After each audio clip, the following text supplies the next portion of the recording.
kilikubali kwamba kitabadilisha sheria ili kumruhusu Rais Emmerson Mnangagwa kuongeza muhula wake wa mwisho ofisini, jambo lililoshangaza na makundi yanayopigania haki. Taarifa ya Shingai Nyoka inawasilishwa na Victor Kenani. Muda mfupi baada ya saa 6 usiku, kundi la wanaume walivamia majengo ya wataalam hao wa Subtrust na kurusha mabomu ya moto kwenye chumba cha mkutano. Mmiliki wa jengo hilo, Ibo Mandaza, ameambia BBC kwamba mlinzi alitekwa nyara lakini baadaye akaachiliwa. Picha zilionyesha mabaki ya chumba hicho cha mkutano yaliyoteketea na kuwepo kwa polisi nje ya ofisi hizo. Shambulio hilo linadaiwa kutekelezwa saa chache kabla ya mkutano na wanahabari ulioandaliwa na wanachama wa mashirika ya kiraia na wanasiasa wa upinzani kupinga kuongezwa kwa muhula wa Rais Mnangagwa. Rais anatarajiwa kuondoka madarakani mwaka 2028 ambapo ni mwisho wa muhula wake wa pili na wa mwisho. Hata hivyo, wanachama wa chama tawala wamepiga kura kubadilisha sheria ili kuongeza muda wa muhula wake na kusababisha ghadhabu kubwa. Mashirika ya kiraia yameapa kuendelea na mkutano wao leo katika ukumbi huo. Upepo mkali na mvua kutoka kwa kimbunga Melissa vimeanza kuikaribia Jamaica saa chache kabla hakijatua.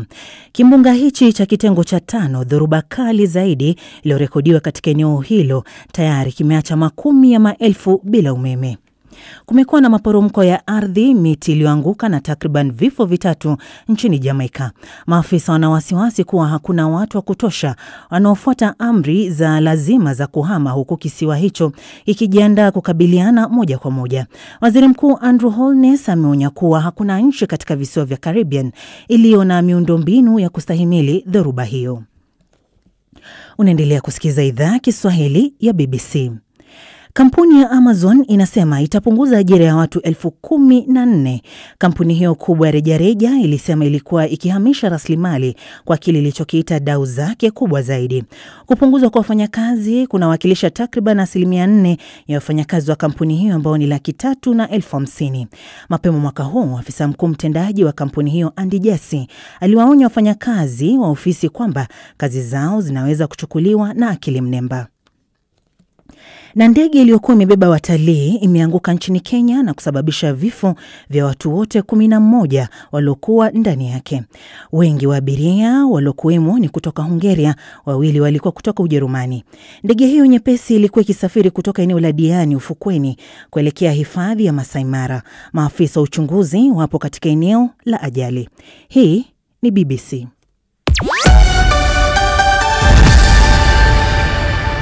Kutoka studio zetu za Nairobi, mwenzangu huyo Sarafina Robi amekusomea taarifa ya habari za ulimwengu. Unasikiliza matangazo ya jioni ya Dira ya Dunia kutoka idhaa ya Kiswahili ya BBC, ikikutangazia kwenye FM na radio washirika. Radio Free Africa, Radio One na Classic FM ni kule nchini Tanzania. Nchini Uganda tusikiliza kupitia Voice of Muhabura pamoja na Voice of Karamoja. Jamhuri ya Kidemokrasia ya Kongo, Lizadal Radio pamoja na Radio Muungano kule Beni. Nchini Kenya ni pamoja na Count FM na Mwenedu FM. Matangazo haya pia yanakujia kwenye ukurasa wetu wa Facebook, msikilizaji, rambaza tu andika BBC Swahili, kadhalika na tovuti yetu bbcswahili.com. na kukaribisha kwa mara nyingine tena. Karibu. Jioni hii uko nami Skola Kisanga nikiwa studio zetu za Dar es Salaam. Mwenzangu Nairobi ni Karo Robi. Karo. Naam Skola, asante na asante msikilizaji kwa kujumuika nasi kwenye matangazo haya ya Dira ya Dunia leo jioni, tukianzia huko visiwani Zanzibar ambako zoezi la kupiga kura katika utaratibu unaofahamika kama kura ya mapema limeanza hii leo. Kuna makundi ya watu watapiga kura leo na umma kwa jumla kesho, ambavyo itakuwa kama Tanzania bara. Mwandishi wa BBC Samia Wami aliyoko Unguja amefuatilia kura hiyo ya mapema visiwani humo na kutuandalia taarifa hii. Magwanda ya maafisa wa ulinzi na usalama ya rangi ya kijani na kaki hasa yalikuwa yametawala katika vituo vya kupigia kura leo. Hii ni kwa sababu uchaguzi huu wa mapema unawahusu wao hasa, kama wanavyojulikana hapa, vikosi vya ulinzi na usalama vya Serikali ya Mapinduzi Zanzibar, yani SMZ. Walikuwepo raia wa kawaida pia wengine pia walioshiriki katika uchaguzi huu. Hawa ni wasimamizi wa uchaguzi, wasimamizi wa vituo na watendaji wa tume ya uchaguzi ambao wanaruhusiwa kupiga kura leo. Walikuwepo pia wengine wenye mahitaji maalum walioomba ridhaa mapema kutoka tume ya uchaguzi kupiga kura leo, wakiamini watashindwa kufanya hivyo hapo kesho kwa sababu moja au nyingine.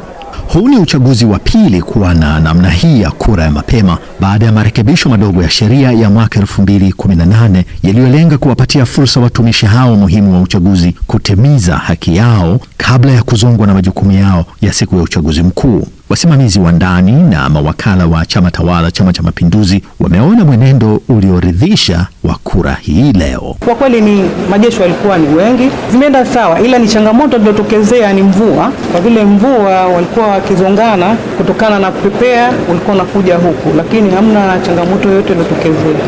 Uko vizuri tu. Kwa majina naitwa Zena Majaribu Ahmadi, wazifa wangu ni wakala wa uchaguzi. Zoezi nashukuru sisi tulivyotegemea kwa hali ya hewa tuliyokuwa nayo kwa leo, tulitegemea labda patakuwa kama hizo, lakini sivyo tulivyotegemea. Watu wameshajiisha, wamekuja wengi kama tulivyo. Habari kamili Jerusalem. Kwa jina naitwa Hidayah Suleiman Ali.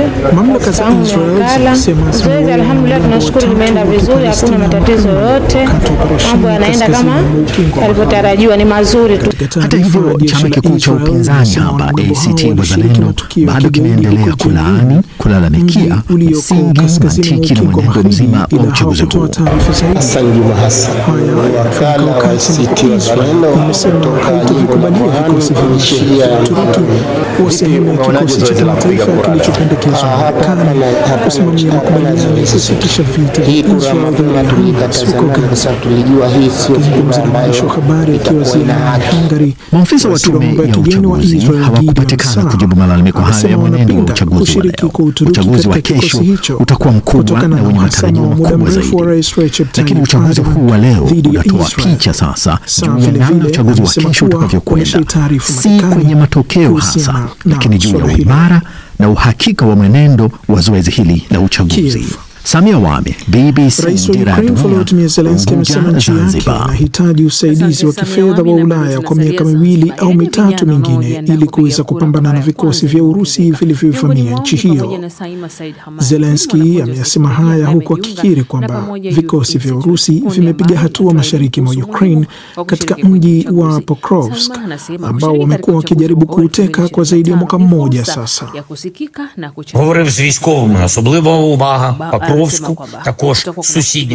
Nilizungumza na jeshi letu na wanalitazama kwa karibu eneo la Pokrovsk na maeneo ya karibu. Huko ndiko Urusi ilipoweka sehemu kubwa ya vikosi vyake na ndiko kwenye mashambulizi zaidi. Mapambano yanaendelea katika mji huo pia. Ni taifa la kesho, lakini wengi wanaamini hatima yao hujengwa sasa kupitia sanduku la kura ili kumchagua kiongozi mwenye sera zitakazotatua changamoto zao. Saima mwenye umri wa miaka 20 ni miongoni mwao, na kwa mara ya kwanza atapiga kura hapa visiwani Zanzibar. Yeye ni mwanafunzi wa shahada ya saikolojia na mama wa watoto 2. Kati ya kulea watoto na kusoma, pia ni sehemu ya kundi la vijana wanaohamasisha wenzao kujitokeza kupiga kura, akiamini kuwa kila sauti inaweza kubadilisha mustakabali wa nchi. Nikiwa kama mwelimishaji rika wa vijana wenzangu, ratiba yangu inaanzia asubuhi pale tu ninapoamka, naanza kufanya usafi ndani mwangu, kuwatayarisha watoto wangu, pia na kujiandaa kutoka kwenda majumbani, kwenda mitaani na kutoa elimu juu ya masuala mazima ya elimu ya uraia pamoja na kupiga kura, ili tu wasije wakalalamika baadaye kwamba tulimtaka kiongozi fulani lakini hakupita kwa kuwa wao watu 20 au wao watu 10 hawakujitokeza. Kwa hiyo imesababisha yule kiongozi ambao walimtaka asiwepo kwa muda ule na kuleta yale mabadiliko ambao yao waliyatarajia kutoka kwa kiongozi wao. Kura yako ni sauti yako, na sauti yako ni nguvu kubwa ya mabadiliko. Kwa Saima, kuhamasisha watu kwenda kupiga kura kunaanzia nyumbani. Nilianza na sadaka yangu mwenyewe nyumbani kwa kumpa elimu mama yangu juu ya masuala mazima ya kwenda kumchagua kiongozi anomtaka. Mama yake alikuwa amekata tamaa kabisa na masuala ya uchaguzi. Hakuwa na hamasa tena ya kushiriki. Nilikosa matumaini kwa sababu nikiangalia zaidi na kwa najiangalia mimi mwenyewe mpaka hapa nilipofika, nakata tamaa kwamba sina msaada wa kitu chochote. Kwa hiyo nakata tamaa, nasema hata hiyo kwenda kupiga kura ikifika mimi siendi. Lakini baada ya kupokea elimu kuhusu umuhimu wa kupiga kura kutoka kwa mtoto wake, sasa ameahidi kuwa atatoka kutimiza haki yake ya kikatiba. Mwanangu kila nikikaa naye Saima ananishawishi, ananiambia mama usikate tamaa kwa sababu bado kuna maisha. ukienda kupiga kura tukamchagua rais ambaye tunamtaka na yakafanikiwa, basi huenda hapo mbele tukapata manufaa mazuri tu. Sio mama yake tu, Saima pia ameweza kuwaelimisha vijana wenzake kuhusu umuhimu wa kupiga kura. Ni uchaguzi wenye uhuru na kufuata kanuni na sheria, na kwa vile kila mtu anaelewa kura ni siri, na siri yangu ndio ninajua kwa nini kiongozi huyu namchagua. Lakini kwa nini nitamchagua? Kutokana na utendaji wake kazi au malengo na ahadi ambazo ametuahidi wa Tanzania ama vijana kwa ujumla. Kura ikiwa ni haki yangu, kuenda kupiga kura pia ni wajibu wangu na kufuata taratibu. Pale ambapo nitakwenda kumchagua yule ambaye ninamtaka, kwa sababu utaratibu upo, kuna watu ambao wanashughulika na masuala yale ikiwemo ZEC na wasimamizi wa uchaguzi. Kwa hiyo naamini ambaye nitamchagua ndio ambaye itakuwa ndio chaguo langu kiupande wangu. Bara pia vijana waliojiandaa kupiga kura kwa mara ya kwanza wanataka serikali ikabiliane na changamoto zilizopo, hususan kuhakikisha elimu ya mchakato wa uchaguzi inawafikia raia, hasa vijana. Elimu pia itolewe kwa watu ambao watu wazima, maana kuna elimu ya watu wazima na elimu ya watoto. Maana kuna watu hawajui hata elimu ya kupiga kura. Kwa hiyo natamani watu wajue umuhimu gani wa kupiga kura na vyanzo vingine. Umeme, miundombinu endelezwe. Kuna sehemu mpaka sasa hivi hakuna umeme. Kwa hiyo nategemea kiongozi ambaye nitampa kura yangu ili maendeleo yapite huko kote. Tunapoenda kujiandikisha, hasa mimi nilipoenda, ni swala unafika pale nishindwa kuelewa uongozi uko wapi, nifanye nini, kwa sababu sielewi, ni mara yangu ya kwanza. Lakini pia changamoto nyingine ni kutojua au kutoelewa tunapoenda kupiga kura nini kinachokuja mbeleni. Ndio changamoto kubwa zaidi ambayo inatukumba sisi vijana. Kwa Saima, kupiga kura si swala la siasa pekee, ni matumaini na ndoto ya aina ya Tanzania anayotaka watoto wake waishi ndani yake. Kura ni haki yangu, kwa vile mimi mmoja nitakayejitokeza kwenda kupiga kura ndio itakuwa chachu cha maendeleo ya mabadiliko pamoja na uendelevu wa jamii yangu. Kwa vijana ambao wamefikisha miaka 18, hii itakuwa ni mara ya kwanza kwa wao kupiga kura ndani ya bara na Zanzibar. Kura yao inachukuliwa kama nguvu mpya katika taifa hili ambayo inaleta matumaini ya baadaye kwa nchi hii. Vijana kama Saima wanahamasisha wengine kushiriki, kuonyesha kuwa kila mmoja anaweza kuchangia mustakabali wa Tanzania. Naam, asante Elizabeth Kazibure. Tukisalia na masuala haya ya uchaguzi wa hapo kesho huko Tanzania, raia watajitokeza kupiga kura kuchagua viongozi wao, yani rais, wabunge na madiwani. Kwa mujibu wa tume huru ya uchaguzi ya nchi hiyo, matokeo ya urais yatatangazwa ndani ya saa 72 baada ya kuhitimishwa kwa upigaji kura. Vyama 17 vimesimamisha wagombea kwenye nafasi ya urais. Mwandishi wa BBC Alfred Lastek na taarifa zaidi. Baada ya siku 60 za wagombea wa nafasi mbalimbali kuuza sera zao kwa wananchi, sasa sanduku la kura linaenda kuamua. Ni uchaguzi unaotazamwa kwa sura mbalimbali. Kwanza, kwa mara ya kwanza katika historia ya siasa ya vyama vingi nchini Tanzania, wagombea urais wanawake 3 wamejitokeza kuwania nafasi ya juu ya kisiasa, huku chama tawala CCM kikiwa kama mwanzo wa historia kinamsimamisha mwanamke kupeperusha bendera ya chama chao kwenye nafasi ya urais. Charles William ni mchambuzi wa masuala ya siasa. Ni jambo zuri, naongeza hiyo hamasa, watu hawashtuki tena kuona mwanamke kwenye nchi hii anaomba urais. Lakini kwa wachambuzi wa siasa, uchaguzi huu wa mwaka huu unatazamwa kuwa ni uchaguzi uliokosa ushindani, kwani utakuwa uchaguzi mkuu wa kwanza kufanyika bila chama kikuu cha upinzani kushiriki. Chama cha Demokrasia na Maendeleo Chadema kimesusia kwa kusisitiza mabadiliko ya sheria ya uchaguzi. Hatuko tayari kwenda kwenye uchaguzi ambao tunajua mshindi tayari. Tumesema no reforms, no election, na hatuwezi kurudi nyuma. Kwa upande wa chama cha ACT, mgombea wake Luhaga Mpina ambaye alihamia chama hicho kutoka CCM alizuiwa kuwania kwa mapingamizi mbalimbali. Ladha ya uchaguzi kwa maana ya ule ushindani kuwa mkali baina ya pande hizi mbili kwa mwaka huu haupo. Nadhani hiyo ndo tofauti kubwa ukilinganisha na uchaguzi mwingine na zingine nyingi ambazo zimewahi kufanyika hatujawahi kuwa na uchaguzi ambao chama kikuu cha upinzani hakishiriki tangu tumeanza chaguzi za vyama vingi. Uchaguzi huu una wagombea urais kutoka vyama 17 tofauti.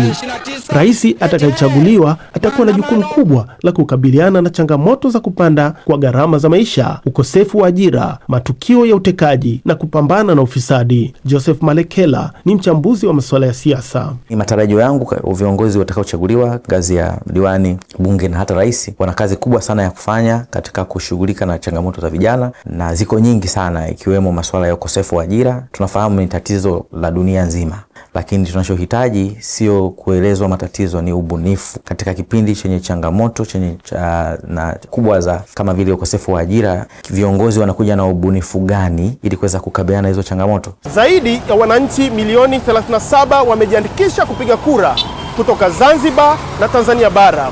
Wengi wao ni vijana.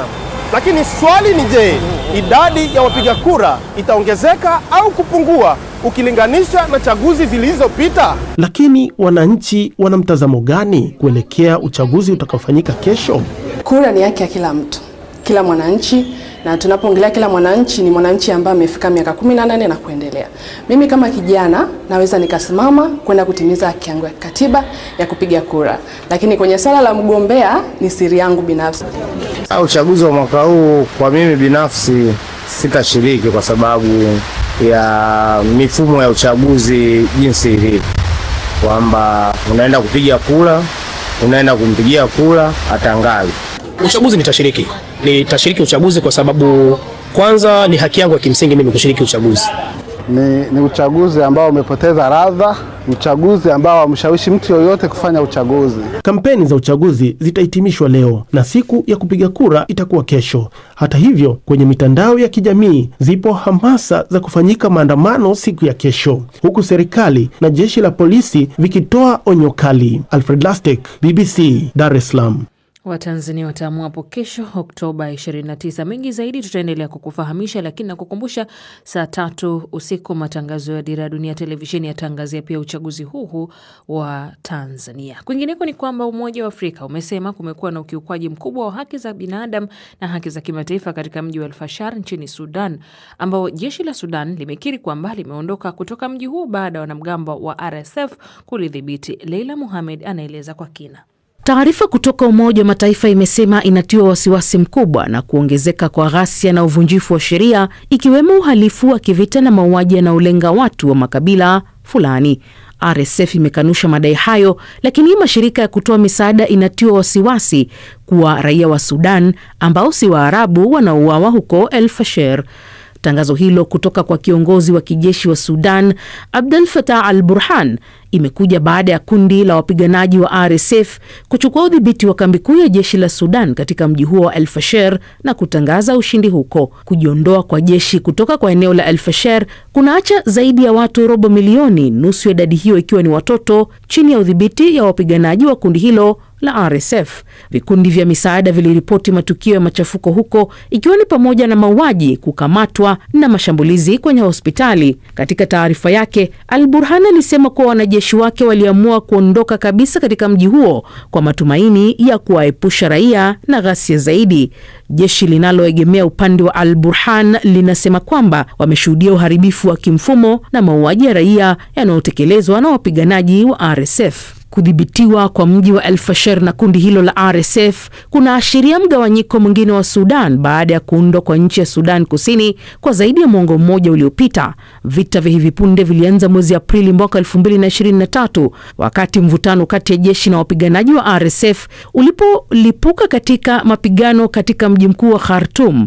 Mzozo huo sasa unaripotiwa kuua makumi ya maelfu ya watu na kusababisha zaidi ya milioni 12 kuyahama makazi yao. Picha zilizochapishwa kwenye mitandao ya kijamii tangu Jumapili zilionyesha wapiganaji wa RSF wakisherehekea ndani na karibu ya kambi ya zamani ya jeshi huko El-Fasher. Picha zingine zinaonyesha kwamba wapiganaji hao waliwapiga risasi na kuwapiga watu walipokuwa wakijaribu kukimbia, wengi wakikamatwa. Katibu mkuu wa Umoja wa Mataifa Antonio Guterres alisema Jumatatu kwamba matukio hayo yanawakilisha ongezeko la kutisha katika mzozo huo na kwamba kiwango cha mateso kinachoshuhudiwa nchini Sudan ni mbaya sana. Ofisi ya haki za kibinadamu ya Umoja wa Mataifa ilisema kwamba wapiganaji wa RSF waliripotiwa kutekeleza ukatili huo El-Fasher, ikiwa ni pamoja na mauaji ya raia wanaojaribu kukimbia mashambulizi yao na mauaji yanayotokana na ukabila. Leila Mohamed, BBC, Dira ya Dunia, Nairobi. Asante Leila, na tunasalia katika taarifa hiyo ambapo kamanda wa jeshi la Sudan, Jenerali Abdel Fattah al-Burhan, anasema kwamba jeshi limejiondoa kutoka ngome yake ya mwisho magharibi mwa El-Fasher ili tu kuepusha uharibifu wa jiji hilo. Hii ina maana gani? Nimemuuliza swali hili na mengine mchambuzi wa siasa za kikanda na kimataifa Ibrahim Rabi. Bila shaka kauli ya Burhani ni kauli ambayo ni ya kijeshi, ambao huwezi kusema kuwa jeshi limeshindwa. Kwa unaweza kusema tu kuwa jeshi limeamua kujiondoa kwenye mstari wake. Ni kinyume na kile kauli kuwa wamepoteza El-Fasher. El-Fasher kuipoteza si pigo tu kwa serikali labda au kwa pigo kwa jeshi la Sudan la SAF, lakini hii inaakisi ile ajenda ambayo imekuwepo ya muda mrefu ambayo RSF walianza nayo baada ya kuipoteza Khartoum na Omdurman, ya kutaka kuigawa Sudani kwa mara ya pili. Nadhani baada ya zaidi ya muongo mmoja kugawika kuja kwa Sudani Kusini, sasa tunaweza tukaona Sudani ikigawika tena, kwa sababu uchoraji wa ramani kwa RSF ulikuwa ni mgumu sana wakati El-Fasher ilikuwa chini ya jeshi. Lakini hivi sasa kama jeshi limeondoka El-Fasher, yani unaonyesha kuwa, au mchoro wake unaonyesha kuwa eneo lote la Darfur linakuwa chini ya udhibiti wa RSF. Kwa hiyo ni rahisi kwa RSF kuanzisha nchi mpya katika eneo ambalo linachoreka kwenye mstari. Eneo hili kuwa kamili katika mikono ya RSF kama ulivyosema, pengine linaleta athari kiasi gani katika vita hivi vya Sudan, mbali na kwamba jeshi limesema linajiondoa katika eneo la El-Fasher? Picha za video ambazo zinatoka kwenye eneo hili zinaonyesha uharibifu mkubwa, lakini inaonyesha mauaji makubwa ya watu na raia, lakini imeonyesha uharibifu ambao hauelezeki, lakini bado inaenda kuwaweka kwenye wakati mgumu ambao wakazi zaidi ya robo milioni ambao walikuwa wakiishi kwenye eneo la El-Fasher kwa muda mrefu. Lakini kuna athari ambayo ilikuwepo zaidi ya miaka 18 kwa sababu RSF walikuwa wamezunguka au wameizingira El-Fasher, kwa hiyo hata misaada ilikuwa haingii, na kile ambacho kinachoonekana kuwa RSF si kipenzi cha raia wa Sudani. Sasa athari inakuja kwa raia wote ambao wataishi upande wa Darfur, ambao wengi hawakubaliani hasa na RSF toka wakati ikiwa Janjaweed mpaka sasa. Kwa hiyo athari ni kubwa zaidi kulingana na wakati, athari ni kubwa zaidi kulingana na matukio yanayofanyika, na athari ni kubwa zaidi kulingana na rekodi mbaya ambayo imewekwa RSF, licha ya kuwa hata jeshi la Sudani limetajwa kwenye rekodi mbaya za namna hiyo. Ukitazama mchoro wa El-Fasher ilipo na ukiangalia Darfur ilipo, maana El-Fasher ilikuwa ni kizingiti kikubwa cha RSF kuanzisha utawala ambao wameukusudia. Unakumbuka kuwa walikutana kule Nairobi mwanzo wa mwaka huu na kuweka azimio lao au tangazo lao la kuanzisha serikali au kuanzisha nchi yao nyingine, ambao unaona kabisa kuwa itaanzishwa katika maeneo ambayo yako chini ya udhibiti wao. Kwa hiyo El-Fasher inaingia kuwa eneo la udhibiti wa RSF, na mchoro unakuja mzuri kabisa kuwa na kuonyesha kuwa sasa hii ni ramani yetu ambayo imekwenda moja kwa moja. Ikiwa sasa Ibrahim Rabi, vikosi vya wanamgambo vya Rapid Support Forces vikifanikiwa kujitangazia serikali ya utawala wao, ina athari kiasi gani nchini Sudan? Athari ni hii mojawapo ya kuwa, je, jamii ya kimataifa itachukuliaje hili? Lakini bado vidole vimenyoshwa kwa Imarati kuwa amesapoti hili litokee, na huenda serikali ya Imarati labda inakusudia kuwaunga mkono RSF katika hili. Tunaweza tukaishuhudia Afrika ikijaribu kugawika kwa nafasi ambazo tumeziona kwa hivi karibuni, kuwa mgawanyo, kila watu wanakata eneo lao wanakwenda. Manake huu ugonjwa ulianzia Libya, na Libya imegawika sasa, ina pande mbili, mashariki na upande wa Tripoli, na inaongozwa na serikali mbili tofauti. Kile kilichoshuhudiwa Libya ndio tunakishuhudia hivi sasa kinakuja kutokea ndani ya Sudani. Tunashindwa kutambua serikali ipi halali ya Sudani, serikali ambayo itakuwa inaongozwa na RSF au serikali ya SAF, na nani anaunga mkono pande hii na nani anaunga mkono pande nyingine. Kwa hapa sasa, maamuzi ambayo yamefanywa na jeshi la Sudan kuachilia baadhi ya maeneo ikiwemo eneo la El-Fasher, unaona vita hivi vikifika ukomo? Ukisikiliza tangazo la Burhani wakati anakubali kuwa jeshi limejiondoa, unasikia anasema kuwa tunaenda kujipanga, tutarejea tena. Sasa ukisikia kauli hiyo ya kurejea tena, ni manake huenda tukashuhudia kile tulikishuhudia Khartoum na Omdurman, kwa sababu mwanzo wa vita na muda mrefu RSF walikuwa wameishikilia Khartoum na mjipacha wa Omdurman kwa muda mrefu kabla ya jeshi kufanya counter ya kuchukua hayo maeneo tena na kuyarejesha mikononi mwao. Sasa kama tangazo la Burhani linasema kuwa tumerudi nyuma kujipanga ili tuje kuchukua maeneo ambayo tayari RSF waliyashachukua. Manake kuwa inawezekana, kwa sababu Khartoum na Omdurman walichukua mikononi mwa RSF. Manake ni bado mzozo ulioweka zaidi ya watu milioni 12 kwenye hali ngumu kabisa, na mzozo ambao umeleta maafa makubwa ya njaa, utapiamlo na vifo visivyotabirika, bado unaweza ukaendelea kwa kipindi hiki ikiwa pande zote mbili bado zinahisi kuwa nina uwezo wa kwenda kumtoa fulani sehemu fulani na nikamtoa fulani sehemu fulani. Na huyo ni mchambuzi Ibrahim Rahbi kama alivyozungumza na mwenzangu Skola Kisanga. Waziri Mkuu wa Israel Benjamin Netanyahu ametangaza kuwa Israel itachukua hatua baada ya Hamas kuwasilisha mabaki ya mwili wa binadamu ambayo hayakuwa yoyote ya mateka 13 wa Israeli waliofia Gaza. Netanyahu amesema huo ni ukiukaji wa mpango wa kusitisha mapigano katika ukanda wa Gaza. Mabaki hayo yalitambulika kuwa ni ya Ofer Tzvarfate ambaye tayari mwili wake ulikutwa mwanzoni mwa vita. Zaidi na Nastia Mohamed.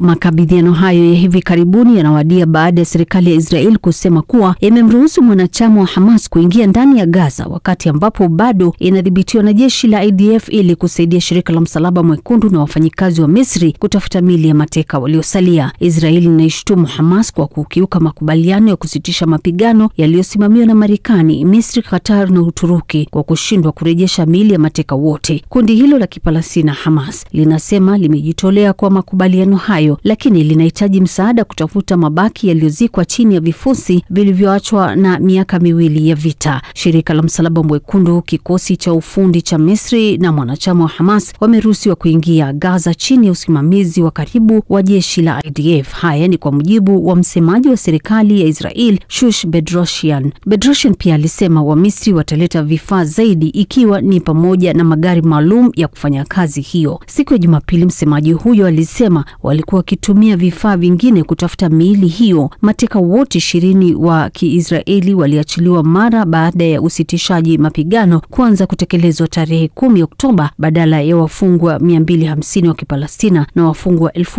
1718 kutoka Gaza. Israel pia ilikuwa imekabidhi miili ya Palestina 195 ili kubadilishana miili ya mateka 13 wa Israeli waliorudishwa hapo awali na Hamas, pamoja na wale mateka wawili wa kigeni, mmoja wao raia wa Thailand, mwingine Mnepali. Kabla ya makabidhiano ya Jumatatu usiku, mateka 11 kati ya waliokufa ambao bado wako Gaza walikuwa Waisraeli, mmoja Mtanzania na mmoja Mthai. Msemaji huyo Bedroshian alisema kwamba bila shaka Hamas inajua sehemu ilipo miili hiyo na kwamba hawana namna ili kurudisha. Hapo awali kundi linalowakilisha familia za mateka wa Israel lilitaka hatua za haraka zichukuliwe kuhakikisha Hamas inakabidhi miili yote. Familia hizo zinataka serikali ya Israel, utawala wa Marekani na wapatanishi kutosunga mbele na mpango wa awamu inayofuata ya makubaliano hadi Hamas itakapotimiza majukumu yake yote. Jukwaa la mateka na familia zilizopotea lilisema haya yanajiri baada ya vyombo vya habari vya Israel kumnukuu afisa wa usalama wa Israel akisema kuwa utawala wa Trump ulitaka kuendelea na awamu ya pili hata kama mateka wote hawajapatikana. Siku ya Jumamosi, mpatanishi mkuu wa Hamas Khalil al-Hayya alisema katika taarifa yake kwamba kundi hilo linakabiliwa na changamoto kwa sababu majeshi ya Israeli yamefanya uharibifu mkubwa huko Gaza, na kusema kwamba baadhi ya waliozika miili hiyo wameuawa au hawakumbuki tena walikozikwa. Nastia Mohamed, Dira Dunia, BBC. Saa 1 kamili jioni saa za Afrika Mashariki, saa 12 jioni Afrika ya Kati na baadhi ya maeneo ya maziwa makuu. Habari kuu katika matangazo ya Dira Dunia ni pamoja na raia wa Tanzania hapo kesho wanatarajiwa kupiga kura kuchagua viongozi wao, ambapo ni pamoja na rais wa bunge na madiwani, huku vyama 17 vikitarajiwa kushiriki katika uchaguzi huo. Jeshi la Sudan limepoteza mji muhimu wa El Fasher kwa wanamgambo wa RSF, huku Umoja wa Afrika ukisema kuna ukiukwaji mkubwa wa haki za binadamu katika mji huo. Na watu 11 wamefariki dunia baada ya ndege kuanguka katika kaunti ya Kwale nchini Kenya. Hii ni BBC.